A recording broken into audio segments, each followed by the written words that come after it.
Бисмиллахир-рахманир-рахим. Ассаламу алейкум ва рахматуллахи та'ала ва баракату. Сегодня грязные кафиры, русские кафиры, очередной раз топчут священную землю мусульман Чечни. Сегодня здесь идет война, самая страшная война всех времен и во всей истории существования этого мира. Сегодня кафиры убивают моих братьев, моих сестер, мусульман Чечни, стирает с лица земли города и населенные пункты. Аллах свидетель,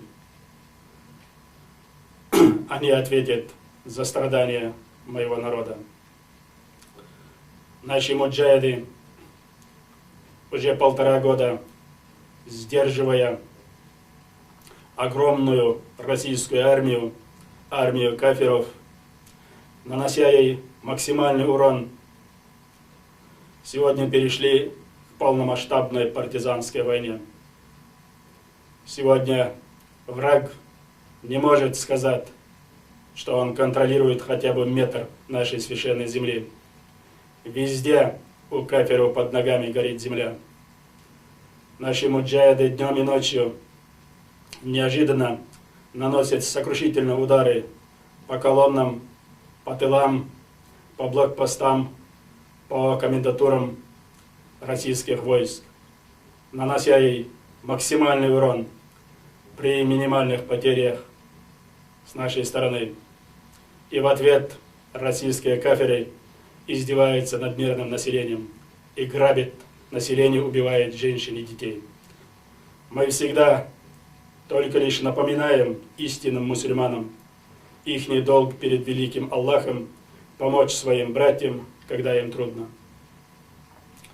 К большому сожалению, некоторые правительства мусульманских государств, где живут наши братья-мусульмане, идут на прямой сговор с российским кафиром, с российским правительством, с российским президентом и оказывать всяческие препятствия моим представителям в странах Ближнего Востока даже в оказании гуманитарной помощи.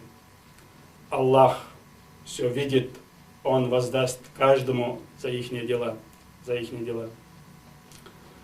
Я надеюсь, что с помощью Аллаха мы победим этих кафиров, очистим свою землю от этих кафиров. Я здесь ответственно заявляю, что нет на нашей земле международных террористов, нет здесь бандитов. Смысл борьбы чеченских муджахидов, чеченского народа заключается только в одном: на этой священной земле, где живут мусульмане, поднять, возвысить слово Аллаха. Второе – это спасти свой народ от тотального уничтожения грязным кафиром, сохранить свою веру, свою религию, свою свободу, обычаи и традиции своих предков. Я хотел бы, чтобы все об этом знали. Наше дело правое, и с помощью Аллаха мы победим. Да будут благодарен всем мусульманам великий Аллах за угодные ему дела. Аллаху Акбар, Аллаху Акбар, Аллаху Акбар.